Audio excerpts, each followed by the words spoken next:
इंसान से गलतियां बहुत होती हैं, लेकिन प्रकृति कभी गलती नहीं करती है। एक कोई बड़ा आदमी था, तो लोग तर्क देते थे कि उसने ऐसा क्या किया कि उसको अरबपति के घर में जन्म मिला है। और एक किसी किसी को देखा है कि खाने के लिए मोहताज है। ये परमात्मा कितना अन्यायी है, कितना अलग अलग व्यवहार करने वाला है, पक्षपाती है। किसी का जन्म ही राष्ट्रपति के महल में होता है, और कई लोग पूरी जिंदगी सब कुछ करते रहते, लेकिन वही ढाक के तीन पात। एक बहुत बड़ा आदमी कहीं से निकल रहा था और उसने किसी फक्कड़ को देखा, फकीर को। अरे बाबा, साधु साधना कर रहा है और राष्ट्र के लिए कोई और कुछ करे, ये अच्छी बात है, लेकिन कोई अच्छा जीवन जिए, ये राष्ट्र के लिए बहुत बड़ी सेवा है।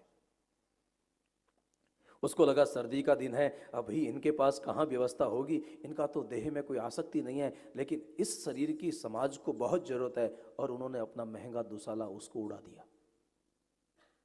महाराज के मुख से निकला, इसीलिए तो।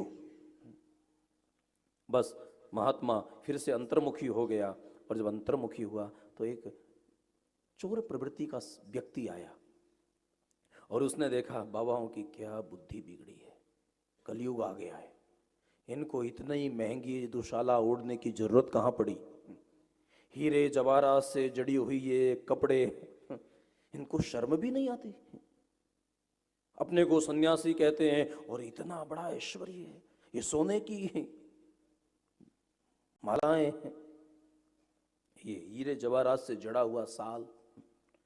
और वो उसको लेकर भागने लगा, और साधु ने आंख खोल के बोला, इसीलिए तो।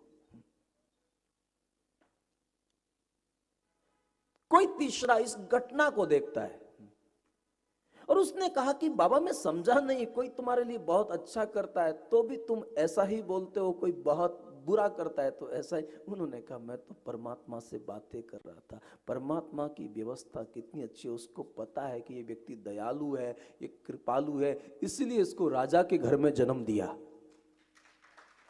और ये व्यक्ति बहुत उद्दंड है, बहुत नीच प्रवृत्ति का है, अगर इसको वहां जन्म देते तो व्यवस्था के साथ क्या होता। याद रखना, मानवीय बुद्धि बिगड़ सकती है कुछ भी, लेकिन प्रकृति अन्याय नहीं करती है साहब। भले ही हम कुदरत को न समझ पाए, लेकिन प्रकृति का हर विधान मंगल में होता है।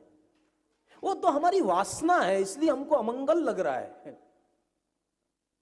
अगर वासना निवृत्त हो जाए ना, तो यहां शिवाय आनंद के कुछ है ही नहीं इस दुनिया में। हमेशा बस केवल मौज है। इसलिए जीवन गलत नहीं है, जीने का तरीका सही रखो।